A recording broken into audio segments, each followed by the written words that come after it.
As of right now, the Pokemon card market is in a pretty sharp decline. And while others might start panicking seeing their collector drop another 10%, I saw this as an opportunity. An opportunity, of course, to spend more money. Have I not learned my lesson? So I ended up buying $1,000 worth of Pokemon cards, and I'm gonna tell you why in a second, but let's just get to the cards. Here's the haul. I'm gonna start us off by just showing off these two slabs that I got in. Grado PSA, obviously did not get 10s.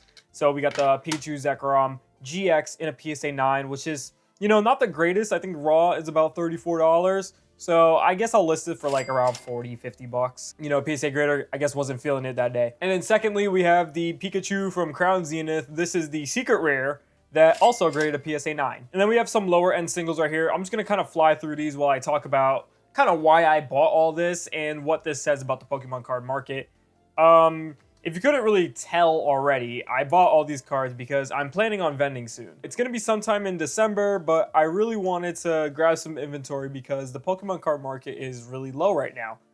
And 10-20% is nothing like too crazy, I would say, but it's still like a substantial enough amount for me to be like, yeah, let's go buy some cards.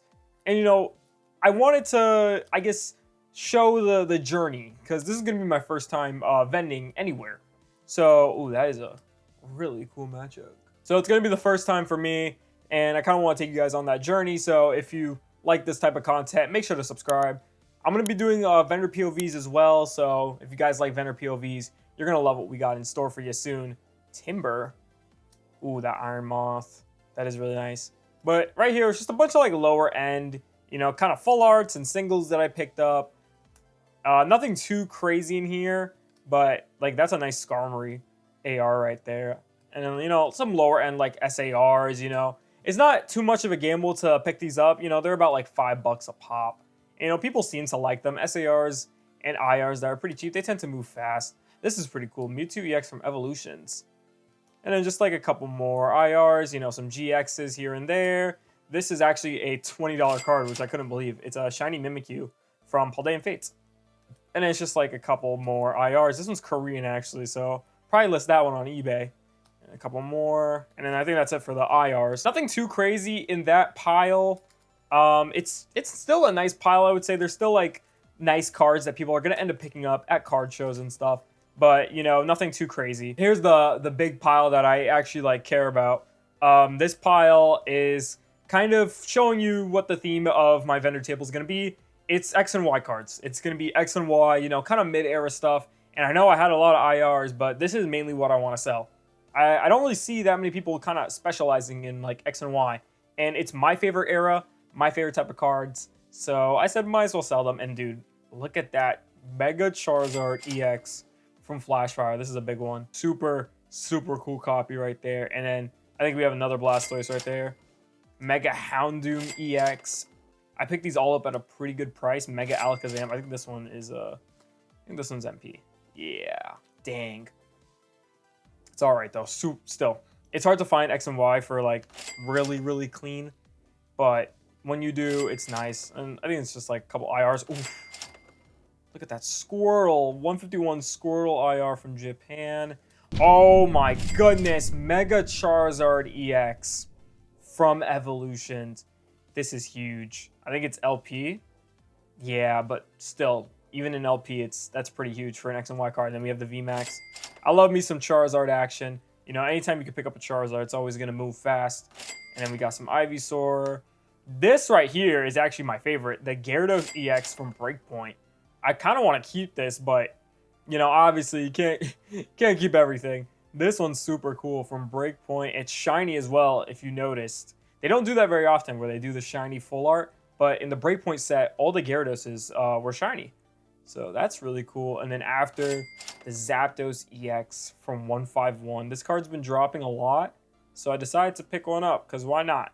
And then the Greninja EX from the Shrouded Fable collection boxes.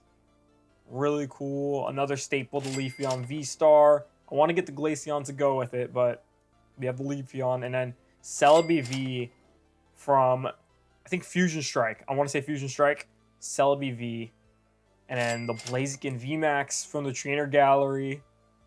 And I think it's just like a tag team and then like something else after this. So Mega Lopunny And Jigglypuff. Oh. Holy smoke-a-ronies. So we now have, well, I said stroke. Not one, but 2 Gengar EXs from Phantom Forces. I'm pretty sure they're LP. Yeah, dang. Okay, they're not terrible, but, you know, it's a Gengar. You can't complain about that. Holy smokes. Comment down below what is your favorite card from this lot, because, dude, I have a couple favorites. I won't lie. That Charizard and then that Gyarados is absolutely insane. This is probably what I'm going to be bringing to the card show. It's not final in terms of like IRs and stuff. I'll probably end up like trading a couple IRs, getting some better pieces. You never really know. But yeah, this is going to be the first round lot, basically. Hopefully we move most of it. If not, you know, we could always, you know, list on eBay and whatnot. But I'm really excited for this because I got this in the same grading batch.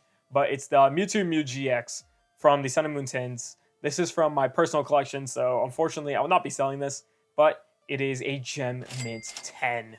So another like ludicrous one. So what did we learn? First off, I make terrible money decisions. But secondly, this is a huge risk that we're going to be taking in the coming weeks. Now, obviously the dollar amount of a singular card wasn't over $200, but the sheer volume of cards that were in there, and also the fact that they're pretty sought after cards as well. Like you want X and Y, right? I hope so. I hope you like X and Y. But while we have some pretty high value liquid cards in there, there were a couple mistakes that I'm going to talk about right now. Like the amount of $5 IRs that I bought was...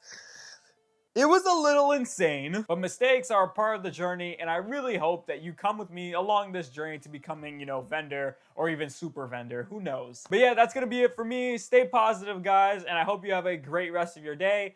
And yeah, peace out.